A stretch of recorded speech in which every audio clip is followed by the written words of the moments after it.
व्यभिचार का मार्ग है। उससे पहले देवताएं व्यभिचार में तो नहीं जाते थे। तो इस व्यभिचार की शुरुआत कराने वाला कौन है? द्वापर युग से कौन? इब्राहिम। वाह, इब्राहिम है।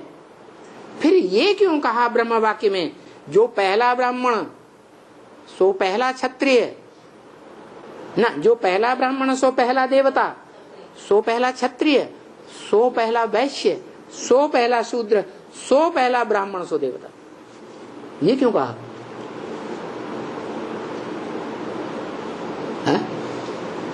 जो पहला ब्राह्मण है वो पहला वैश्य नहीं बनता, विशेष नहीं बनता, द्वापर युग से बनता है या नहीं बनता? कैसे? संग के रंग से। किसके संग के रंग से बनता है? विदेशी।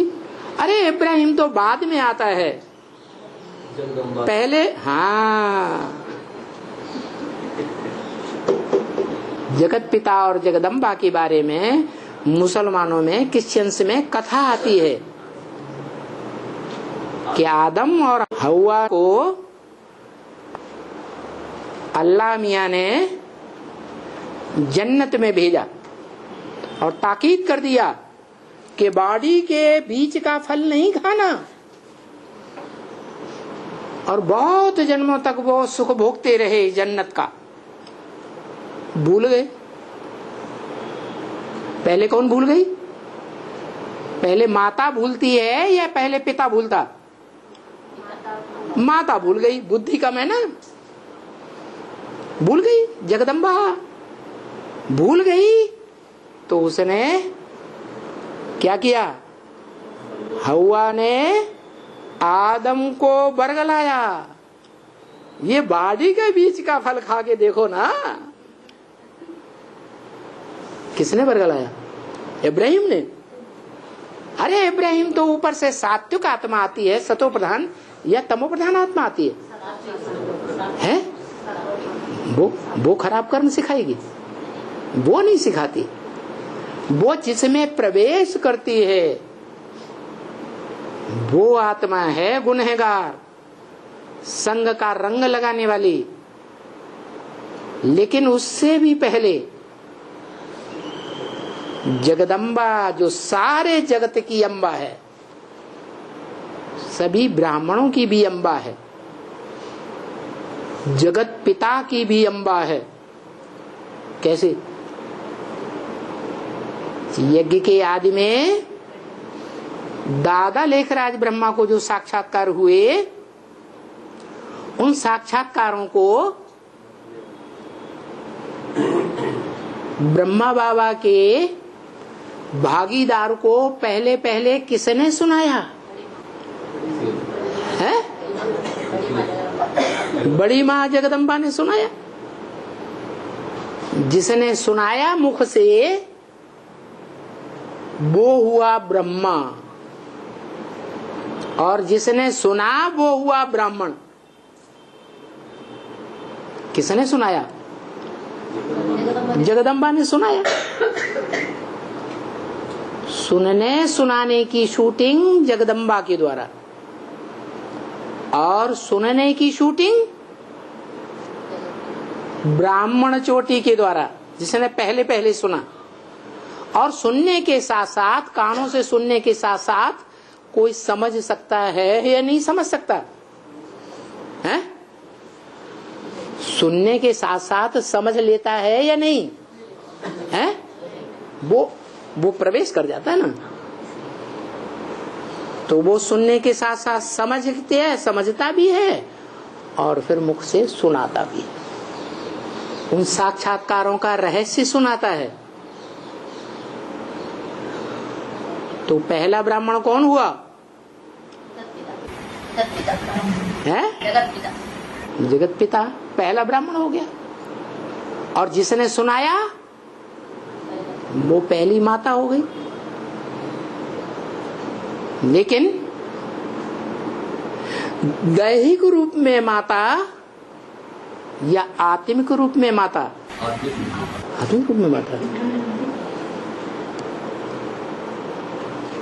आत्मा पक्की पवित्र बन जाएगी तो देह से पवित्र कर्म कराएगी या नहीं कराएगी? है? पवित्र काम ही करेंगे। आत्मा पवित्र बनेगी तो देह से पवित्र कर्म ही कराएगी। इसका मतलब वो बोलना तो जानती है, वाक देवी तो है, बड़बोली तो है। बड़बोली की निशानी मालूम क्या दिखाई जाती है? अरे बहुत बोलती है, इसकी निशानी दिखाई जाती है। कहते हैं अरे इसकी जीभ बड़ी लंबी है, माने बहुत बोलती है। ये कलयुगी दुनिया की निशानी है। आज की कलयुगी दुनिया में जो भी जगदम्बा के बच्चे हैं, महाकाली के काला कर्म करने वाले जो बच्चे हैं, हर देश में घूम घूम के देखो, उस देश में शासन करने वाले जो भी नेताएं हैं, वो बोल बोल करना अच्छा जानते हैं या नहीं जानते हैं? वो नेताएं देश देशांतर के जो गद्दी नशीन राजा बन के बैठते हैं, वो वाचा में बड़े अच्छे माने जाते हैं या नहीं माने जाते हैं? हैं? किसकी औलाद है? जगदम्बा की औलाद।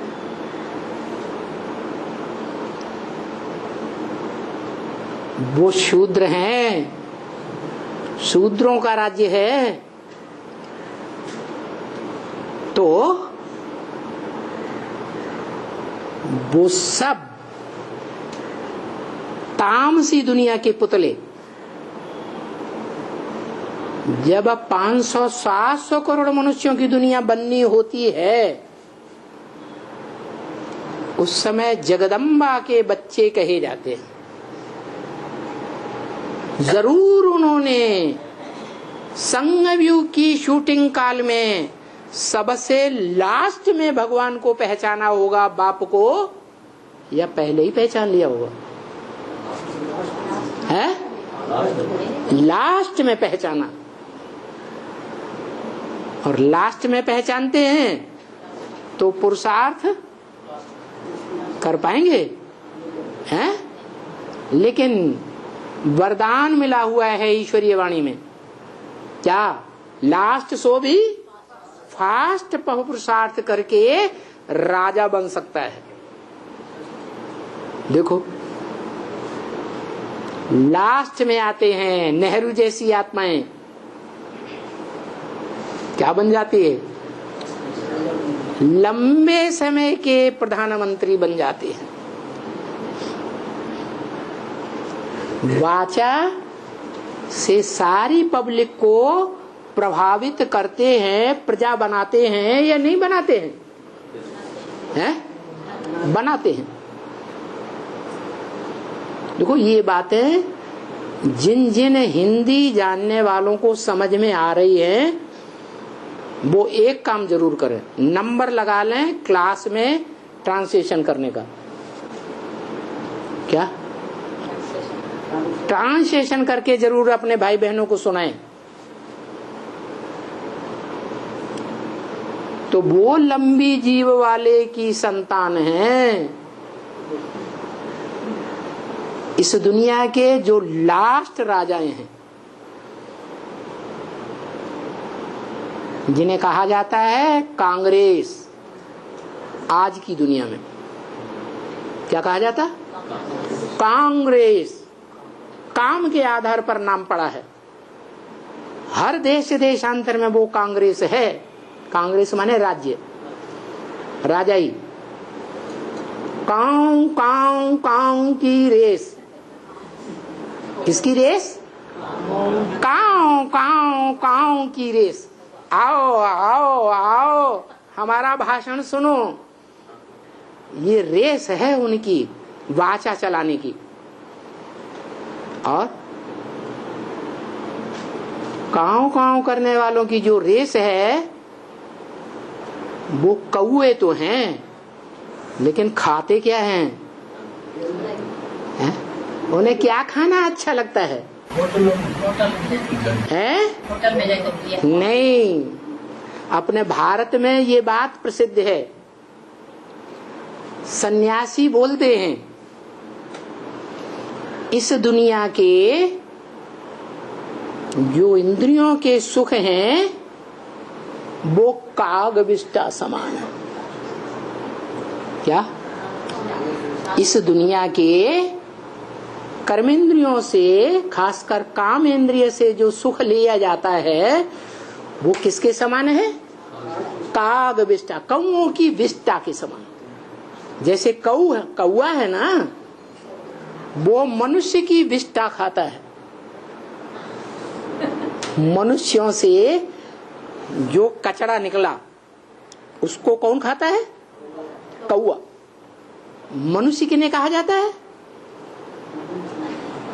मननात् मनुष्य, जो मनन चिंतन मंथन करते हैं वो मनुष्य कहे जाते हैं।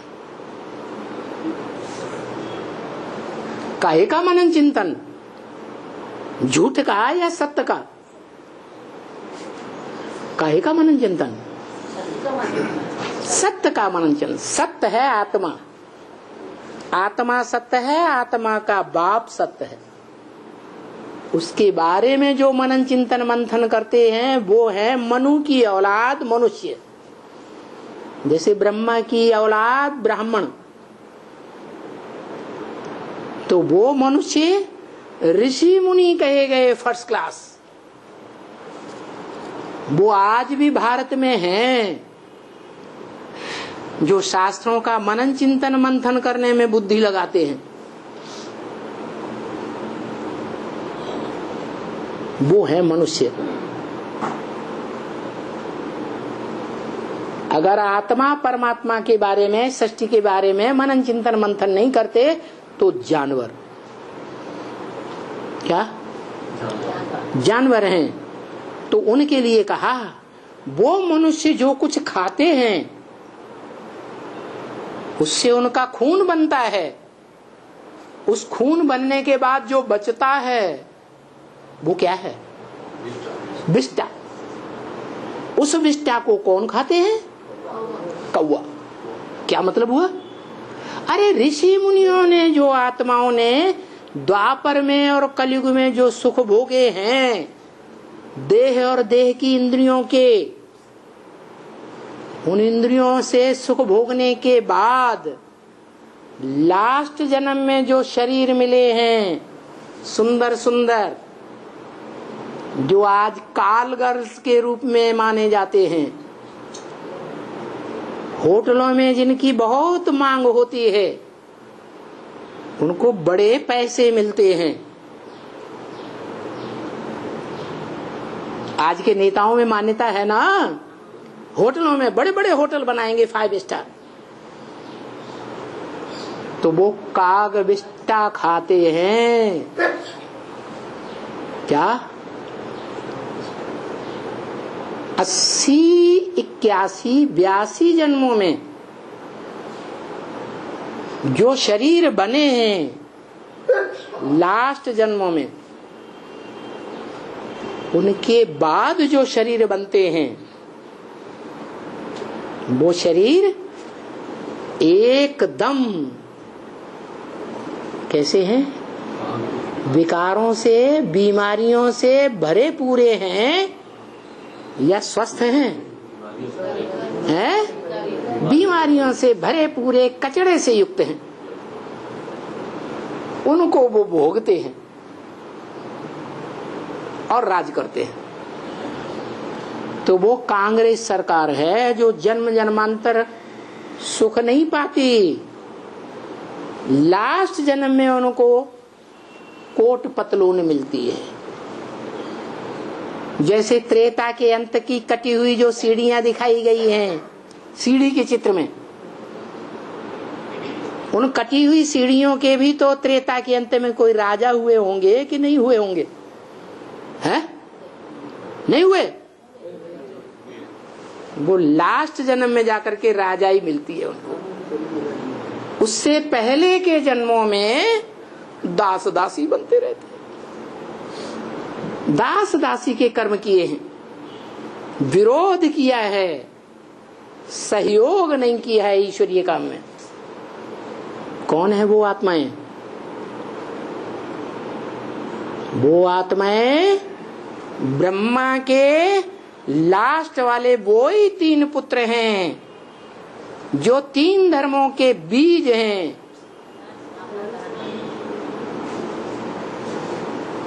जो पहला है सनत कुमार, वो सत्य सनातन देवी देवता धर्म का बीज है, राम वाली आत्मा। उसके बाद जो 3 भाई हैं रामायण में, भरत लक्ष्मण शत्रुघ्न जिन्हें कहा गया है। राजगद्दी का चित्र देखा होगा राम का, राम का राजगद्दी का चित्र देखा होगा। किसने किसने देखा? पिक्चर में देखा। हाँ, पिक्चर में भी दिखाया गया है, फिल्मों में भी दिखाया गया है और चित्रों में भी दिखाया जाता है। उसमें दिखाते हैं कि राम गद्दी पर बैठे हैं, राम की रानी सीता भी गद्दी पर बैठी है और बाकी जो 3 भाई हैं क्या कर रहे हैं? एक छाता लेके खड़ा है धूप से बचाने के लिए, गर्मी से बचाने के लिए। दूसरा पांव धो रहा है, तीसरा पंखा चला रहा है। ये काय का कर्म है? राजा का कर्म है कि दास दासी का कर्म है? अब समझा कि लास्ट की 3 गद्दियों में कौन राजा बनते हैं? ये वो ही आत्माएं हैं, वो ही 3 भाई हैं, 3 उतरती कला के धर्म के बीज, जिन बीजों ने एडवांस में आने के बाद शुरुआत में तो सहयोग दिया और लास्ट तक लगातार जब तक पूरी राजधानी नहीं स्थापन हुई विरोध ही विरोध, विरोध ही विरोध, विरोध ही विरोध करते रहे। अभी भी विरोध कर रहे हैं।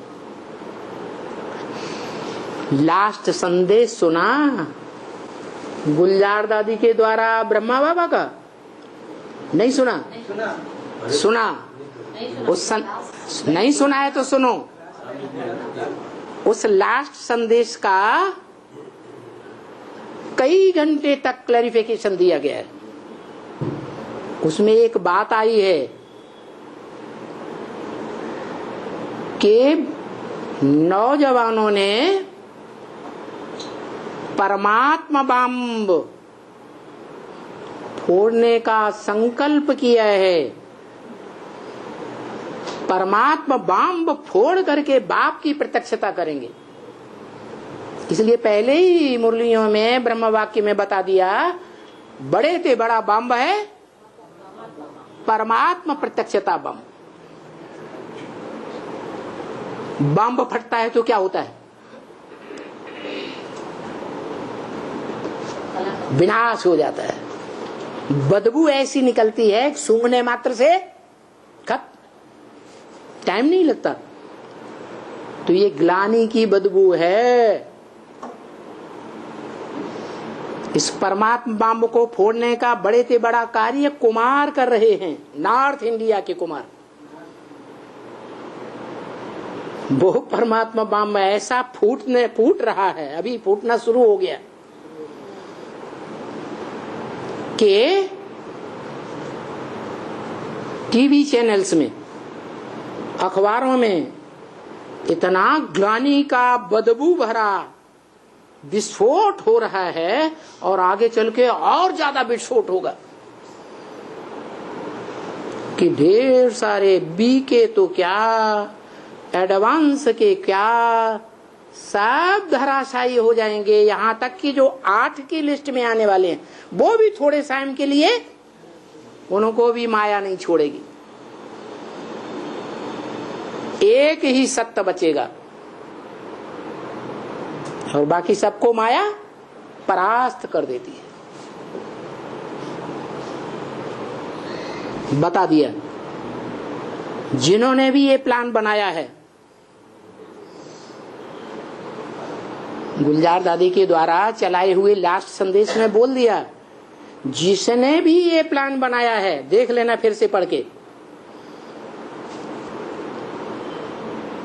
उनमें से कोई 40 वर्ष के, कोई 30 वर्ष के, कोई 20 वर्ष के विरोधी बने पड़े हैं। क्या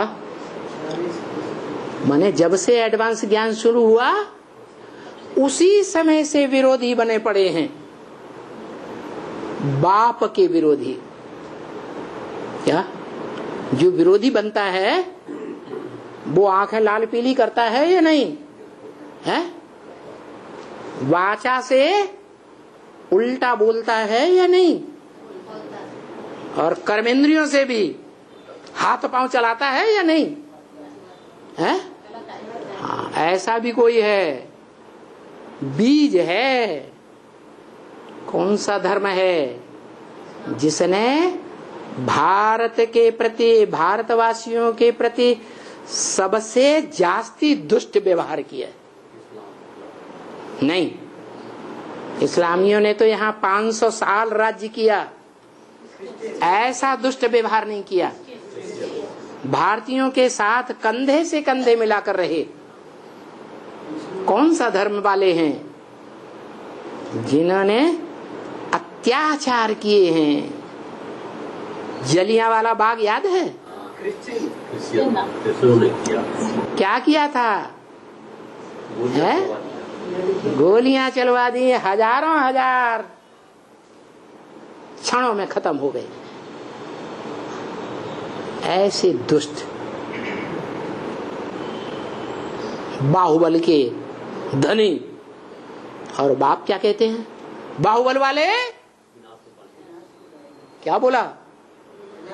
बाहुबल वाले विनाश को पाएंगे। विनाश को पाएंगे का मतलब ये नहीं है कि उनका शरीर विनाश हो जाएगा, उनके पद का विनाश हो जाएगा। तो कहां पद पाएंगे? त्रेता के अंत में। अंतिम जो तीनों सीढ़ियां हैं, उनमें जो सबसे अंतिम सीढ़ी है वो भगवान का बना बनाया घर स्वर्ग को नष्ट कर देती है। इसीलिए उनके धर्म में यादगार बनी हुई है, हे भगवान के बने बनाए घर तू गिर जा।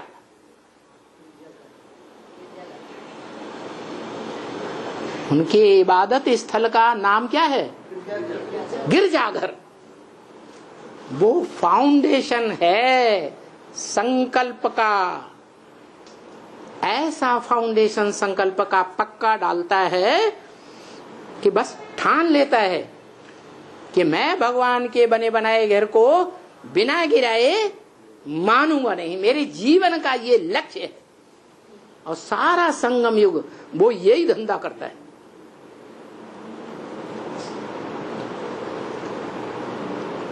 वो है अव्वल नंबर। त्रेता की लास्ट गद्दी का मालिक जो आखिरी गिरा ही देता है, स्वर्ग को गिरा देता है, भगवान का बना बनाया घर नष्ट कर देता है। उससे पहला भी है एक बौद्धी धर्म का, जो इस्लामियों के प्रभाव में आ जाता। अव्वल नंबर एक और है। 2 जन्म पहले गिरती कला के जो 3 जन्म हैं, उनमें जो पहला इस्लाम धर्म का बीज, वो आरंभ करता है संकल्पों से। संकल्पों का बीज डालने में बड़ा उस्ताद। 76 में वो संकल्प चलाने में इतना तीखा, इतना बाप का सहयोगी बना कि एक रात के अंदर ही उसने लिटरेचर तैयार कर लिया एडवांस ज्ञान का, 10-12 पेज का। उस पहले लिटरेचर का नाम है एडवांस ज्ञान में शिव का डमरू डम डम बोले, अगम निगम के भेद खोले। उसकी कॉपी अभी छप रही होगी या आ गई होगी। पहला लिटरेचर हमारे पास तो है। हाँ जी, आप ये तो वो संकल्प मात्र करता है और वाचा चलाने में बड़े होशियार सन्यासी बौद्ध धर्म के, वो उसे वाचा में भी लाते हैं और कर्मणा में लाने वाला लास्ट धर्म कौन सा? अरे नास्तिक, क्रिश्चियन, वो कर्मणा में ला देते हैं उस संकल्प को। जो पहले ने संकल्प मात्र किया, संकल्प का उतना पाप नहीं बनता, वाचा का ज्यादा पाप बनता और कर्मेंद्रियों का बड़ा पाप बन जाता। इसलिए वो लास्ट गद्दी का मालिक। संकल्प मात्र जिसने बीज डाला वो इतना खतरनाक है कि उसके अंदर ये संकल्प ही चलता रहा लगातार। दिल्ली में जब तक एडवांस ज्ञान का फाउंडेशन पड़ा, बस यही संकल्प कि बड़ा भाई है, मैं बड़े भाई का भाई हूं, तो बड़ा भाई मेरे को कुछ नहीं सुख भोगने देता, सारा सुख खुद ही भोग रहा है। वो संकल्प उसको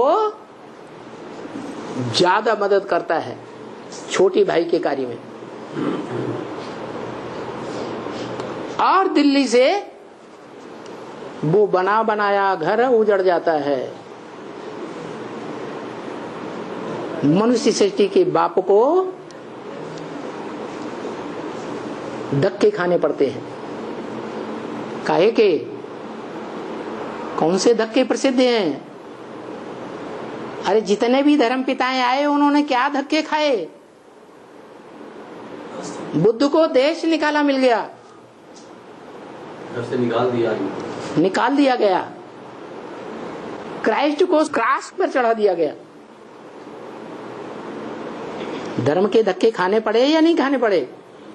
वो तो छोटे छोटे धर्म पिताएं थे। उन धर्म पिताओं का भी बाप, ग्रैंडफादर, ग्रेट ग्रेट कहा जाता है। वो तो कितने धक्के खाता होगा। ये धर्म के धक्के प्रसिद्ध हैं।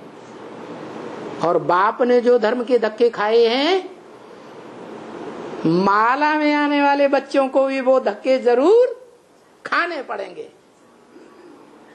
धर्म के धक्के नहीं खाएंगे तो धर्म में ऊंचा पद नहीं पाएंगे। ओम शांति।